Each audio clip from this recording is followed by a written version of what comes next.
जय गुरुदेव। स्वामी जी, भजन में मन लगे इसके लिए मुझे क्या करना चाहिए? स्वामी जी ने कहा तुम्हें रोना चाहिए। रोने से दीनता आएगी और जब दीनता आएगी तभी मालिक दयालु होगा। पवित्र आचरण का होना आवश्यक है और यही आध्यात्मिक महल की नींव है। जब तक हम भोगों के गुलाम हैं तब तक परमार्थ के बारे में बातें करना हास्यास्पद है। चुंबक चमकते हुए लोहे को आकर्षित करता है, जंग लगे हुए लोहे को नहीं खींचता है। इसी प्रकार शब्द भी निर्मल मन को खींचता है। अगर मन वासनाओं में डूबा हुआ है तो जीवात्मा का खिंचाव नहीं होगा। परमार्थी जीवन के लिए पहला जरूरी कदम शुद्ध आचरण है। अपने आप पर सदा चौकीदारी करते रहो ताकि मन इधर उधर भटकने न पावे। जिस प्रकार माता अपने बच्चे पर निगरानी बराबर करती रहती है, उसी प्रकार सत्संगी को भी अपने मन की निरख परख बराबर करते रहना चाहिए। जय गुरुदेव। जिन्होंने मार मन डाला। स्वामी जी ने कहा ध्यान में भी बीच में कोई नहीं होना चाहिए, प्रार्थना में भी और भजन में भी इसी बात का ध्यान रखना चाहिए। सुमिरन में, ध्यान में बीच में क्या आ जाता है? वही मन जो सोचता है। मन जहाँ चला जाता है, चाहे खाने की तरफ चला जाए, कपड़ों के बारे में, दोस्त रिश्तेदार परिवार के लोगों के बारे में, बीच में यह नहीं होना चाहिए। ध्यान जब लगाओ तो एक ही जगह पर देखो, दोनों आंखों से देखो, वहीं पर ध्यान रहना चाहिए। यह जो मन है वह जीवात्मा के साथ में है, जो शरीर को चलाती है, और जीवात्मा के पावर से मन चलता है। जीवात्मा दोनों आंखों के मध्य बैठी है, लेकिन इसका असर शरीर से होता हुआ यहाँ अंगूठे तक जाता है। मन नीचे की तरफ रहता है और आत्मा को भी नीचे की तरफ रखता है, जीवात्मा को भी नीचे की तरफ झुकाकर रखता है। मन में ऐसी यारी हो गई कि एक सिक्के के दो पहलू हो गए। जीवात्मा के साथ मन चिपक गया, मन का झुकाव नीचे की तरफ हो गया। जिधर उसको सुख मिलने लग गया, खाने का सुख, देखने का सुख, कान से सुनने के सुख में वो मस्त हो गया। यह सुख तो वह क्षणिक सुख होता है, आदमी समझ नहीं पाता है। मन जब उसमें लग जाता है, अगर इधर से ध्यान हटा दिया जाए, मन को ऊपर की तरफ यद कर दिया जाए, तो इसको ऊपर का रस जब मिलने लगता है तब मस्त हो जाता है। तो खूब ध्यान लगवाता है, यह उलटना कठिन हो जाता है। जय गुरुदेव। जय गुरुदेव। स्वामी जी ने कहा यह मनुष्य शरीर तुम्हें भजन के लिए ही मिला है, इससे भजन करो और अपने जीवात्मा को जगाओ। आगे तकलीफ बहुत आ रही है और उसका मुकाबला भजन से ही कर सकोगे। भजन तकलीफों को गला देगा। आप लोग अपने काम में लगे रहो और जो कहता हूँ उसे करो। जो संकल्प बाबा जी का है वो सबके सामने आएगा और आपको देखने को मिलेगा। धीरज रखो। समय बलवान होता है, समय रुला देता है और समय हंसा भी देता है। जय गुरुदेव। जय गुरुदेव।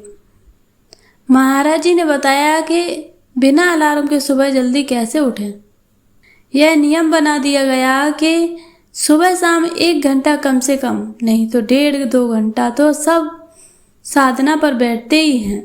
तो समझो विदेशों में जहाँ लोगों की बहुत व्यवस्था रहती है, कम से कम के लिए उनको कहा गया है कि कम से कम बैठने की आदत तो बने। यहाँ भारत में तो 1.5 घंटा, कम से कम 2 घंटा सभी आश्रमों पर सुबह शाम जो भी लोग रहते हैं बैठने की आदत डाली गई है और कहा गया है कि ध्यान भजन रोज करना रहेगा। सब जगह होता है तो मन अपने आप चल पड़ता है। उठ करके देखो, रात को आपको सोना है तो सो जाओ, देर से भी सोओगे, कहोगे हे मेरे मन तू मुझे सुबह 4 बजे उठा देना, हे मेरे गुरु महाराज दया कर देना, सुबह 4 बजे मुझे उठा देना। तो सुबह 4 बजे आँख खुल जाएगी।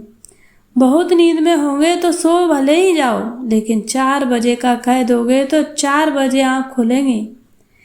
ऐसे ही नियम जब बन जाता है तो मन लग जाता है। जय गुरुदेव। जय गुरुदेव।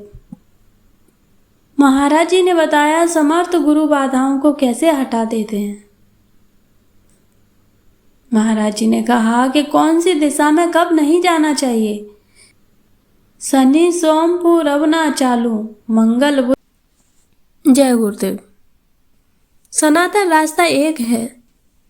स्वामी जी ने कहा तो मैं यह बतलाना चाहता हूँ कि भगवान के पास से आने का रास्ता एक है, दूसरा नहीं, और उसके पास जाने का भी रास्ता एक है, दूसरा नहीं।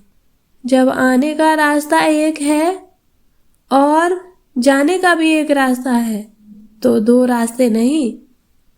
और वह आने जाने का रास्ता हिंदू, मुसलमान, ईसाई, सिख, जैनी, पारसी, जितने भी मत हैं और जितने भी जीव मनुष्य शरीर में हैं, सबका एक ही है, दूसरा नहीं।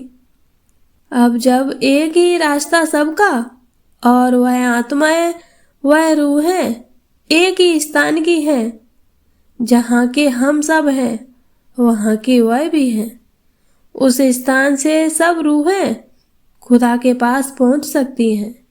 हमारी रूहें भी उस परमात्मा के पास पहुँच सकती हैं। हमारे स्थान में, उनके स्थान में कोई भेदभाव नहीं। हमारी निर्मलता में और उनकी निर्मलता में कोई भेदभाव नहीं। और जिनका मन निर्मल होगा वे चाहे हिंदू, मुसलमान हो, चाहे ईसाई हो, वही परमात्मा को पाएंगे। तो कहा भी गया है, निर्मल मन जन सो मोह पावा, छल और छिद्र कपट नहीं भावा। जय गुरुदेव। जय गुरुदेव। अगम कर्म की गति। स्वामी जी ने कहा पिछले जमाने में योगी, योगेश्वर, योगीराज, मुनि, आत्मदर्शी जनों ने कर्म काटे इस तरह से जैसे कर्मों का ढेर हो और उसमें कुछ कमी कर दी जाए, परंतु कर्मों को काट नहीं पाए। जय गुरुदेव। स्वामी जी ने कहा नियम से साधना करें। तो कहने का मतलब यह है कि आपको किसी तरह का कोई झगड़ा, मारपीट नहीं करना चाहिए। जो उपदेश दिया जाता है, जो नाम की कमाई करने की साधना बतलाई जाती है, उसको नियम से रोजाना आप करें। जब आप करने लगेंगे तो साधना ठीक होगी और आनंद आएगा। भीतरी आनंद और बाहरी आनंद दोनों मिलेगा। तकलीफों से छुटकारा पा जाएंगे। तकलीफ पुराने कर्मों का फल है। जो तकलीफ आपके ऊपर है यह तो पुराने कर्मों के कारण है, और कुछ तकलीफें हैं जो इस जन्म की हैं। जब आप सत्संग में आ जाते हैं तो करोड़ों जन्मों की तकलीफ को एक ही जन्म में महात्मा खत्म करते हैं। फिर आप चिल्लाते क्यों हैं? कोई तकलीफ आपको हो जाती है तो आप तुरंत हल्ला करने लगते कि हमारे ऊपर दया कीजिए और कृपा नहीं करते। अरे भाई, आपको थोड़ा समझना चाहिए। आप दया यही मांगते हैं कि आपको तकलीफ से जल्दी छुट्टी पड़ जाए, तो फिर आना पड़ेगा, क्योंकि जब तक सब कर्मों को खत्म नहीं किया जाएगा तब तक जीवात्मा यहाँ से निकल ही नहीं सकती। आप थोड़ी सी तकलीफ से घबराते हैं, धीरे छोड़ देते हो, तो कैसे काम चलेगा? ये सूक्ष्म बातें हैं, आपको समझनी चाहिए। जय गुरुदेव।